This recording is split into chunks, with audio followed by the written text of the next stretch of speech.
Meter of 6/8. Well, first we must discuss what is meter. Most meter or time signatures found in music include 2/4, 3/4, and 4/4. The simple definition of meter is the organization of music notes. The way meter, also known as time signature, works is the top number tells us how many beats we see in a measure. So if we have the top number as 2, we will have 2 beats in a measure. And a measure is simply a place for music notes and rest to hang out. The bottom number, well, that number can be a little tricky to understand. The bottom number represents a music note that equals 1 beat.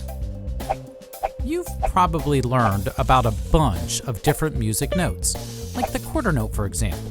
Well, when discussing the word quarter, we are typically dealing with the number 4. Do you happen to know how many quarters are in a basketball game? Well, there are 4. How about how many quarters are in an American football game? Yup, you got it, 4. How about how many quarters are in $1? Yes, sirrony, 4. When discussing the word quarter, we deal with the number 4, which is the exact number found below our meters of 2/4, 3/4, and 4/4. So when we see the bottom number, that number really is giving us a hint of what music note to expect. When we see the bottom number as 4, we are identifying the quarter note. And more specifically, we are saying that the quarter note equals 1 beat. And you are allowed to have 4 beats in a measure.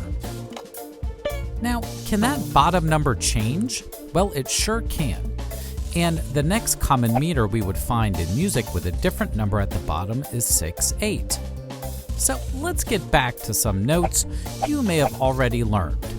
We have the half note, the whole note, 8th note, 16th, and quarter. Okay, out of these 5, which do you think would fit best with our new bottom number 8?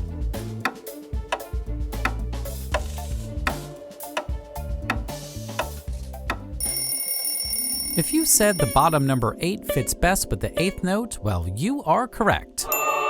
And that makes sense. The 8th note and the number 8 are the same. When you see the 8 at the bottom of the time signature, the note we are really talking about is the 8th note, and more specifically, we are saying the 8th note equals 1 beat. Whoa, wait a second. Did you just say the 8th note equals 1 beat? I thought the quarter note equaled 1 beat. You've been telling me this my entire music career, that the quarter note equals 1 beat, over and over and over and over again. Huh. Well, hey there, Mr. Quarter Note. You scared me a little. Yeah, I know. Well, when the meter is in 4/4, the quarter note equals 1 beat. But when the meter changes to 6/8, it tells us the 8th note now equals 1 beat. And we will need 6 of those 8th notes in one measure. Ah, gotcha. Something that is really important about 6/8 is the feel of the music. 6/8 gives a swinging type of feel. So when I count in 6/8, it places an accent on beats 1 and 4, making me sway back and forth as I count. 1, 2, 3, 4, 5, 6. Let's say that all together. I would like you to sway back and forth while clapping on beats 1 and 4. Here we go. 1, 2, 3, 4, 5, 6. 1, 2, 3, 4, 5, 6. Super sweet. Let's get familiar with some of the notes most commonly found in 6/8. The 8th notes will be beamed together in 3s like this, and each 8th note equals 1 beat. Add them together and the 3 8th notes will get 3 beats total. The quarter note with a dot will also equal 3 beats. The quarter note when in 6/8 will now equal 2 beats, and then of course the single 8th note with a flag will equal just 1 beat.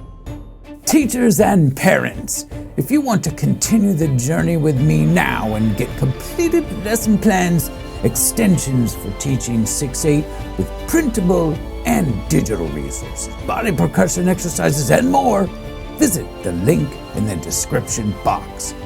Arrgh! Quick review. The time signature or meter of 6/8 tells us that there are 6 beats in a measure and the 8th note equals 1 beat. 6/8 gives us a swaying back and forth feeling. Awesome!